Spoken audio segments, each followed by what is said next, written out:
I had a more ambitious goal, which was to start my own bank.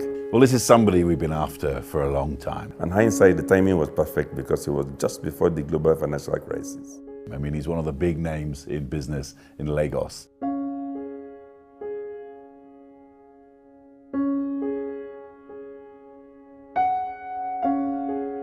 I'm not very good at suffering fools. I'm not very good at that.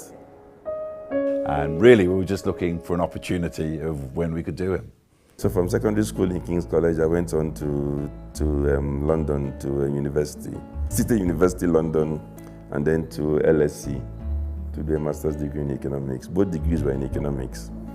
And at that time, I was one of the people who was very eager to come back to Nigeria.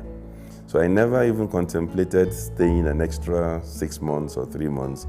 I think I must have gotten my master's degree in June or July, and I was back in Nigeria within 2 weeks or so, because I was in a hurry to come back home. Now, when I look back and I wonder what was the hurry all about, in reality, I got a sense, even at that age, at age 21, that Nigeria would go places very soon.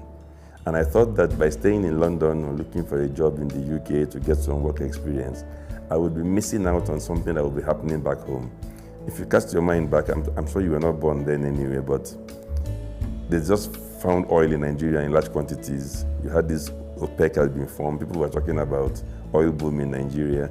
Not that I was being driven by money, but I thought my country was going through a very important phase in its life. The Civil War finished in 1970. And I was sort of coming back home in 1977. So I thought that that was to my innocent, immature mind, it was like that was Nigeria's now moment, and I didn't want to miss it. So I came back, and I knew my interest was finance. But interestingly, right from when I left university in England, I wanted to be an entrepreneur. I chose finance because I thought I could excel in finance. So I came back and went straight into National Youth Service Corps, and I asked to be posted to an investment bank. They told me they couldn't do that, so the next best thing they could do was send me to a commercial bank, because investment banks then were not registered with the NYSC scheme. So I said, that's fine. I joined First Bank or someplace. And after spending about 5-6 months there, I met the CEO of now Merchant Bank and the chairman, and they said, oh, if you're interested in investment banking, then you should come and join us. And I explained that, well, I was told I couldn't because you guys were not registered with the National Youth Service Corps program. So they said, okay, then they will go and register. So they registered, and I got moved across.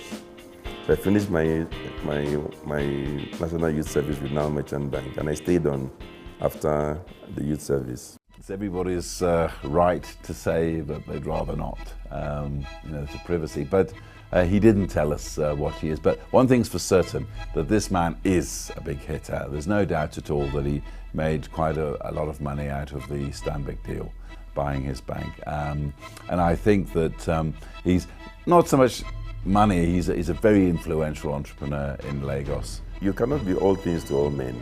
Everybody cannot have the same purpose. Everybody cannot have the same gifts. Also, I think, this may sound immodest, but I think I'm better at influencing leaders than I am at trying to lead myself. My philosophy is actions that will lead to the greatest good for the greatest number. Any day I'm interested in any activity or any project that will achieve the greatest good for a large group of Nigerians. I love Nigerians in the sense that I love the fact that they're patient. I love the fact that they get angry. And I think that energy should be channeled properly, and you give the feedback to those in charge that, look, the people are angry, so you better do something. I think he's a story that people will want to read. I think there's a fascinating, compelling story of how to make it with a few ideas, a bit of nerve, a bit of daring.